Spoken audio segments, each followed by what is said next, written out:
Halo Bapak, Ibu, Mbak-mbak, Mas-mas. Udah lama nggak ketemu dengan saya. Untuk kali ini saya mau ngasih tip atau saran ya, agar kita itu aman untuk membeli rumah. Rumah itu tentunya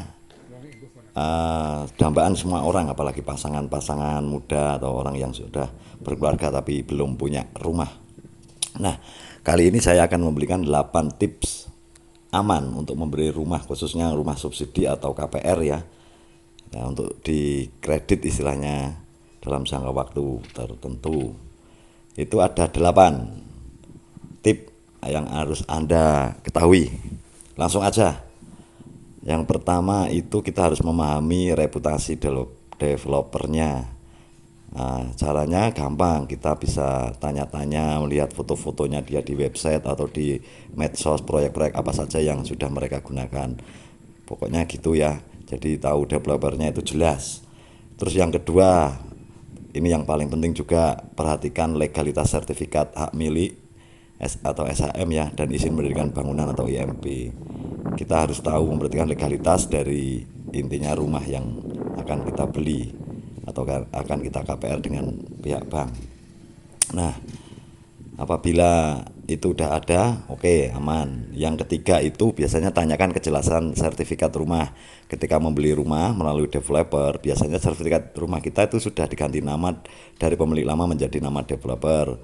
Jika tertarik membeli ya, pastikan kamu itu menanyakan sertifikat tersebut dapat beralih ke nama kamu. Nah, contohnya pas lagi akad gitu ya. Pas akad itu biasanya didampingi dengan notaris. Nah, jadi pas kredit KPR itu kamu udah tanya langsung atau sama notarisnya. Biasanya ada pas di AJB ya, pas di jual belinya, jika akad jual belinya. Terus yang keempat itu jangan membayar DP ya, atau down payment sebelum KPR disetujui, sebelum pinjaman yang kamu usulkan disetujui oleh pihak bank, maka jangan pernah mau untuk membayar uang muka gitu. Sebabnya jika ada jaminan pihak bank akan menuju KPR rumah, meski developer sudah bekerja sama dengan bank, jika kamu tetap nekat membayar DP ke developer ditolak oleh bank, maka DP itu bersiko biasanya hilang gitu ya. Nah, terus yang kelima nih, pelajari kewajiban developer. Baiknya kamu mempelajari ya apa ya saja kewajiban developer. Jika sampai terjadi wan prestasi atau pelanggaran atau hal-hal yang tidak kita inginkan, ya langkahnya adalah membaca secara rinci dan jelas perjanjian dijual beli PPJB atau sebelum menandatangani berita acara serah terima hunian tersebut. Terus yang keenam, menjadwalkan penandatanganan akta jual beli AJB. Jika sudah setuju dengan perjanjian pengikatan jual beli, maka segeralah menjadwalkan penandatanganan akta jual beli atau AJB itu. Jadi AJB harus dilakukan bersama developer di hadapan pejabat pembuat akta tanah PPAT. Tolong diingat-ingat ya. Kalau nggak ada itu, mending kamu hindari perumahan-perumahan atau pengembang yang seperti itu. Ya. Nah, yang ketujuh, jangan bertransaksi jual beli rumah di bawah tangan.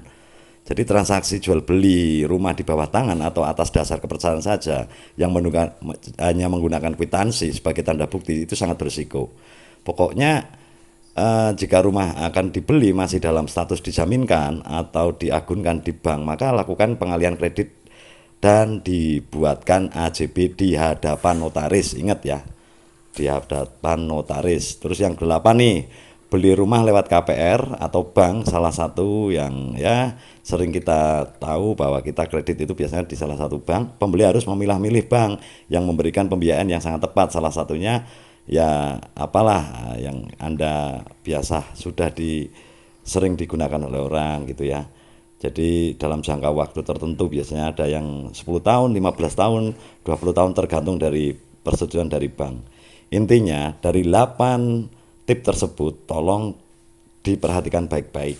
Jika Anda ingin membeli rumah secara KPR, baik rumah subsidi maupun non subsidi, hindari developer yang tidak memiliki 8 syarat tersebut. Oke guys, bos, bu, pak, mas, mbak, Jadi pilihlah pengembang atau developer yang benar-benar bagus atau bertanggung jawab di antara 8 tadi. Semoga video ini bermanfaat untuk kita semua. Oke?